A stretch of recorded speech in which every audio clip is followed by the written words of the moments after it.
I've dealt with creationists, for about 2 years now since becoming an atheist. But there's something about this past year or so when dealing with the likes of, say, Nephilim Free or Pillbox or, quite a few other people. They use this stupid, just evolution is a fairy tale. And I hear that, and I want to slap him in the dick. Because I just, it's almost, it's like I don't think they understand the implications of what they're saying. They're trying to say that evolution is a fairy tale. Have they ever read a fairy tale in their life? I mean, other than the Bible? Now, I know you're going to be all upset because I called the Bible a fairy tale because everybody says that. But let's really look at what a fairy tale is and what it comprises of. And let's make some notes, okay? A fairy tale, according to the Merriam-Webster.com dictionary, a simple narrative, typically of folk origin dealing with supernatural beings. Fairy tales may be written or told for the amusement of children, or may have a more sophisticated narrative containing supernatural or obviously improbable events, scenes, personages, and often having a whimsical, satirical, or moralistic character. It is often difficult to distinguish between tales of literary and oral origin because folk tales have received literary treatment from early times, and literary tales can often be traced back to an oral tradition. In fairy tales, there are common elements, things that are done throughout most, if not all, fairy tales. For example, special beginnings. A special quote or phrase set at the beginning of a fairy tale. Most popularly, you will see things like once upon a time. I mean, try and think of how many fairy tales you know that don't start with that. Well, the Bible has its own special beginning. In the beginning. There are also characters that you're going to find in the Bible. You have to have characters if you're going to have a story. Most commonly, you're going to see good characters, and those tend to be the protagonist. And in the Bible, our good character would be Jesus. I mean, perfect example of a good guy. He was walking around, healing people, making the lame walk and the blind see, and reviving people, and, just an all-around good guy. But then you have the real, just evil, morally reprehensible characters like God. I mean, that bastard was so evil. I mean, a few chapters into the book, and he's already flooded an entire world of humans and babies and animals that didn't do anything wrong other than not worship him properly. And the animals didn't even do that. They didn't even know he existed, but they had to get flooded anyways. Then he orders people to kill people, orders people to rape and pillage and plunder, and tells people to take people for their slaves, and just he's so just evil. It's a perfect counter. It's just so weird that his own son is the protagonist, but also him at the same time. Well, I mean, since I know that's going to offend people, let's just say the devil is the evil one. Of course, that's how the New Testament likes to point him out to be, but not the Old Testament. There's really no devil in the Old Testament.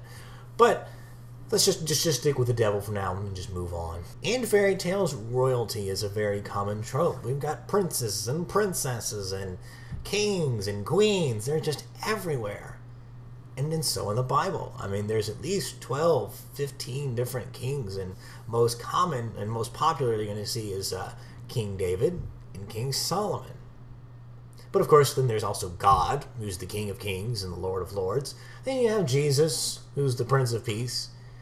And then you also have the devil, who's also a prince, but he's the prince of lies. And then there's also the problem of Jesus being the prince, and then he's also the king, because him and God are the same. Yeah. Poverty is also a very common trope. We see this in things like Snow White or Cinderella. This person is very poor, very downtrodden, and then they end up being the princess, or finding a prince or whatever. Bible has plenty of that too. Let's look at King David. Poor shepherd boy eventually raises up to being a king. If you've ever read the Bible, then you've probably figured out that the Jews just love them some numbers and meanings for those numbers. For example, the number 1 means unity. 3 means completeness, but not complete as 7.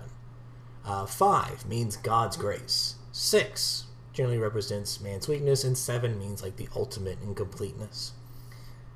But of course, that didn't just stop there. Actually, the Jews have a significance for numbers ranging from 1, 2, 3, 4, 5, 6, 7, 8, 9, 10, 11, 12, 13, 14, 15, 16, 17, 18, 19, 20, 21, 22, 24, 25, 27, 28, 29, 30, 31, 33, 34, 40, 42, 50, 51, 65, 70, 120, 153, 200, 390, 400, 430, 490, and most importantly, 666. Let's take the number 7 for example. 7 means completeness. Some examples are, we're going to see that in Revelations, there's the 7th and final seal. For the priests in the Old Testament, there were 7 days for sanctification. On the 7th day, God rested. When you were worshiping God and you were making a sacrifice, you just sprinkled the blood 7 times. Jesus told his disciples that you had to forgive someone 70 times 7. The number 70 is literally the sevens in Hebrew. 7 times 10, so 7, 10 times, 7, 7, 7, 10, blah, blah, blah. And then finally, there are 70 elders. In fairy tales, we also have very common motifs. For example, talking animals or talking objects. Well, we have in the Bible talking snakes and talking donkeys. On top of talking donkeys and talking angels, we have the cherubims that were guardian spirits of heaven, that were a combination of lion, bull, and human, and eagle. We have the cockatrice, which is the combination of a rooster and a snake. We have dragons, and we have chimeras that are combinations of snakes, lions, and eagles. We have satyrs, which are half human, half goat, which if you've ever seen Chronicles of Narnia, then you know what I'm talking about. We have the giants, or known as the Nephilim. We have the Leviathan, which is a giant water dragon living out in the sea, also known as Rahab. And then we have the angels and demons. Does this not sound like something you would see in a fairy tale? I mean, we don't see things like cherubims or cockatrices. Just gonna go on. In fairy tales, we also see origin stories. Basically little brief mentionings of, where the land is, where it came from, blah, blah, blah. Or the characters, where do they come from? Who are they? Well, we see that with a lot of the characters in the Bible and with the Genesis creation story itself. Many fairy tales talk about human weaknesses, and we see this in the Bible with the Israelites and their failures. They, worshiping the wrong God, or they upset God in some way, or, they're complaining because they're tired and they're hungry and they're not, they're thirsty, and then they're just not trusting God. We have Adam and Eve who trusted the serpent over God's word, and then they kind of screwed things up for everybody. Thanks a lot. And then we have Samson who trusted Delilah with his secret, even though he was told to never tell anybody his secret. And that ended up costing him his life. We have Jonah, who was supposed to go out and witness to people and be a prophet, and then he chose to not do so, and he ended up inside of a giant fish. And we have Moses. He talked about how when God wanted him to go to the Israelites, he tried to say, like, God, I'm not, that good with speaking, and things like that. So we have quite a few examples of weaknesses in the human characters in the Bible. In contrast to human weakness, fairy tales also like to talk about human strengths. And if we talk about human strengths, Samson comes to mind because he was super freaking strong. Killed thousands of men and, just super powerful. We have Noah, who built a giant boat that was taken forever to build for one man to build by himself, and he did it, and harboring all the animals and ushering them off to safety for the flood. We have Jesus himself, who conquered death.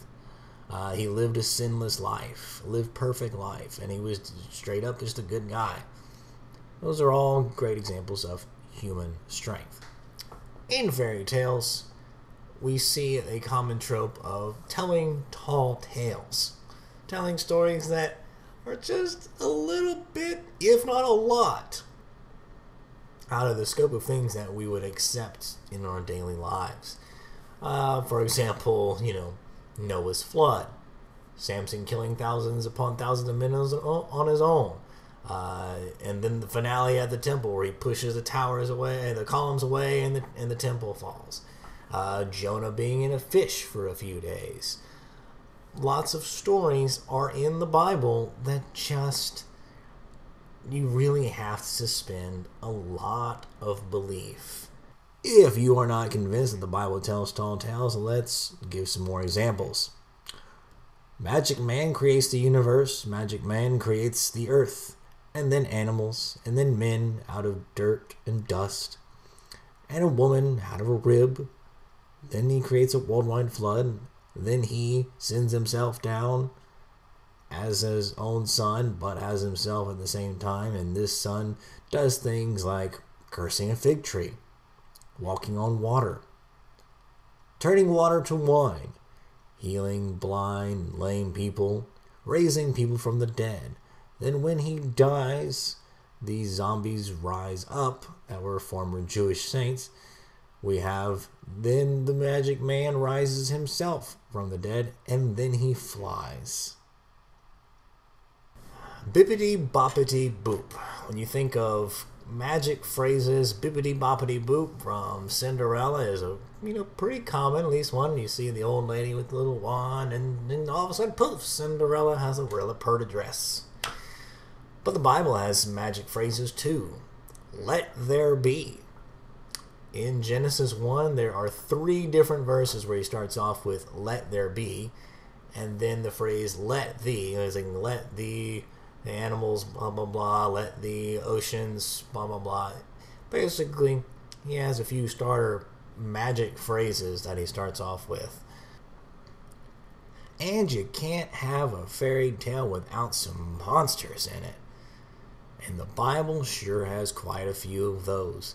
You have your Nephilims, your giants, your dragons, your demons, your leviathans, your cockatrices, your god, your devil, all kinds of monsters. Fairy tales often talk about the struggles between good and evil, and if that's not the whole damn point of the New Testament, I don't even know what is. But you have your angels and your demons up in heaven fighting for souls, and you got Jesus, a devil, and Jesus is conquering death so we can win more in the struggle. It's definitely in the Bible. In fairy tales, sometimes the protagonist has to do impossible tasks to be able to save the princess or whatever. So I think about Samson when he had to tie together 3,000 foxes and burn them and sent them running into a field of the Philistines. By the way, that also counts as a fucking tall tale. Do you really expect me to believe that he tied 3,000 foxes together? And finally, sometimes the characters are put to a test. And when I think of characters getting put to a test, I think of Abraham and being told that he needed to sacrifice his son. Now, of course, his son survived, but still, he was put to a test. Of all of the motifs found in fairy tales, the only thing that I found that the Bible doesn't have is someone waking somebody else up from a sleep-like state. Similar to Snow White. Now, of course, the Bible takes this one step further and wakes people up from the dead. So what about evolution? what parts of, fairy tale motifs or elements are we going to find in evolution?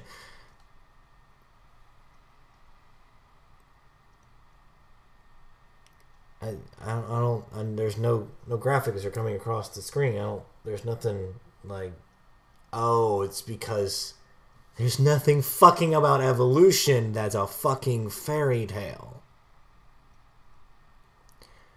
So, what did we learn from this? We learned that whoever thought that calling evolution a fairy tale is retarded.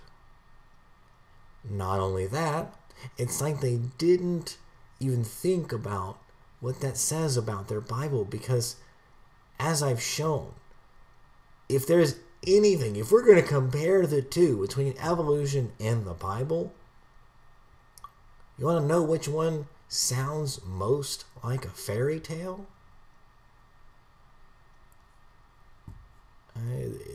Hands down, the Bible. This is the Atheist Chef signing off. Peace.